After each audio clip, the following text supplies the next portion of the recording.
Assalamu alaikum everyone, this is Mubin here with another new lesson. Inshallah, in today's lesson we're going to be covering Surah Ad-Dahr. As you can see, in the previous videos we covered Surah Mursalat, and obviously so far we've covered the whole of the 30th chapter. So if you guys have missed any of my videos, go to my channel Mubin Isa. You can see regular Quran and Tajweed lessons, and inshallah the main purpose is to improve Quran recitation for everyone. Hopefully everyone is benefiting, so please share and subscribe my videos, and inshallah remember me and the whole Ummah in your du'as as well. Okay, so today's lesson, Surah Ad-Dahr, is quite a long surah, so what we're going to try and do is cover it up to at least sizable chunks, so we can say up to here, the first lesson, maybe up to here, the second lesson, and the third lesson we can finish the surah inshallah. What we're planning to do is cover as many surahs of the Holy Quran. So far we've covered all of this. We started from the back and we've got up to here so far, and that's the 29th chapter. Okay, so what we're going to do is cover each ayah roughly 3 times, and then we're going to move on to the next ayah until we reach the end of the lesson, and then you guys will have a chance to actually practice and read after me as well as I'm reading. Okay, أعوذ بالله من الشيطان الرجيم بسم الله الرحمن الرحيم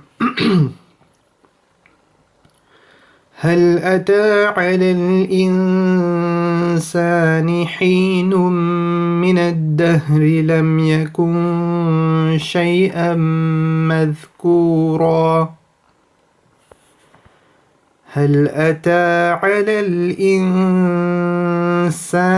حين من الدهر لم يكن شيئا مذكورا هل أتى على الإنسان حين من الدهر لم يكن شيئا مذكورا إنا خلقنا الإنسان من نطفة أمشاج نبتليه فجعلناه سميعا بصيرا إنا خلقنا الإنسان من نطفة أمشاج نبتليه فجعلناه سميعا بصيرا إنا خلقنا الإنسان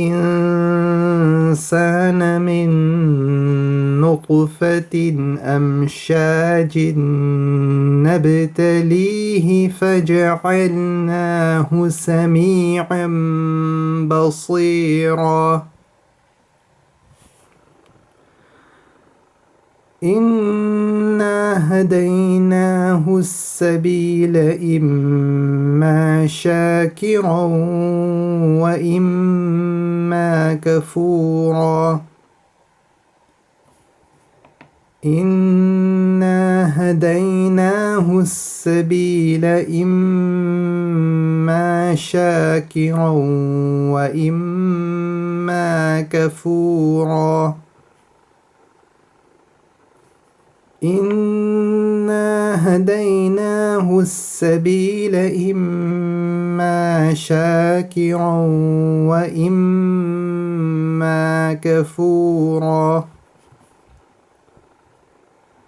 إنا أعتدنا للكافرين سلاسل وأغلالا وسعيرا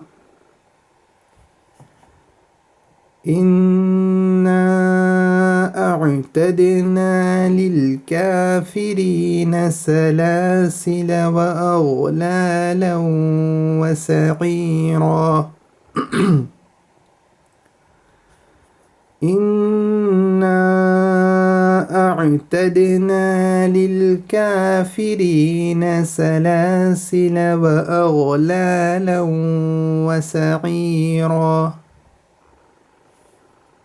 إن الأبرار يشربون من كأس كان مزاجها كافورا إن الأبرار يشربون من كأس كان مزاجها كافورا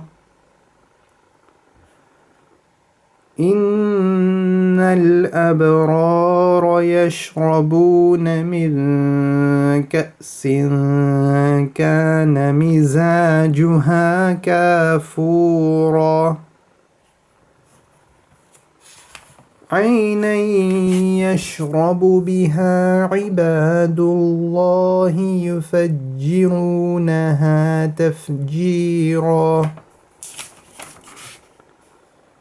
عينا يشرب بها عباد الله يفجرونها تفجيرا عينا يشرب بها عباد الله يفجرونها تفجيرا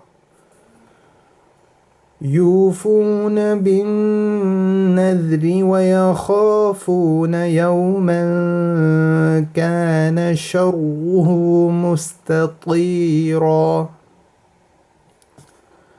يوفون بالنذر ويخافون يوما كان شره مستطيرا يوفون بالنذر ويخافون يوما كان شره مستطيرا ويطعمون الطعام على حبه مسكينا ويتيما وأسيرا ويطعمون الطعام على حبه مسكينا ويتيما وأسيرا ويطعمون الطعام على حبه مسكينا ويتيما وأسيرا إنما نطعمكم لوجه الله لا نريد منكم جزاء ولا شكورا إنما نطعمكم لوجه الله لا نريد منكم جزاء ولا شكورا إنما نطعمكم لوجه الله لا نريد منكم جزاء ولا شكورا إنا نخاف من ربنا يوما عبوسا قمطريرا إنا نخاف من ربنا يوما عبوسا قمطريرا إنا نخاف من ربنا يوما عبوسا قمطريرا. Okay, so that's where we're going to pause up to the manzil over here. We've covered 10 ayahs today. What we're going to do is now read without actually repeating any of the ayahs, so we can actually focus on how it sounds with tajweed, inshallah. The main purpose is to try and practice and improve the Quran recitation. So keep practicing, inshallah, and slowly, even if we improve one at a time, that will improve our Quran recitation, and we will be rewarded, inshallah. أعوذ بالله من الشيطان الرجيم. بسم الله الرحمن الرحيم. هل أتى على الإنسان حين من الدهر لم يكن شيئا مذكورا إنا خلقنا الإنسان من نطفة أمشاج نبتليه فجعلناه سميعا بصيرا إنا هديناه السبيل إما شاكرا وإما كفورا إنا أعتدنا للكافرين سلاسل وأغلالا وسعيرا إن الأبرار يشربون من كأس كان مزاجها كافورا عينا يشرب بها عباد الله يفجرونها تفجيرا يوفون بالنذر ويخافون يوما كان شره مستطيرا ويطعمون الطعام على حبه مسكينا ويتيما وأسيرا إنما نطعمكم لوجه الله لا نريد منكم جزاء ولا شكورا إنا نخاف من ربنا يوما عبوسا قمطريرا. Okay, so that's it for today's lesson. Inshallah, we're going to carry on from here. Surah Ad-Dahr in the next lesson, inshallah. Assalamu alaikum. Take care. Bye.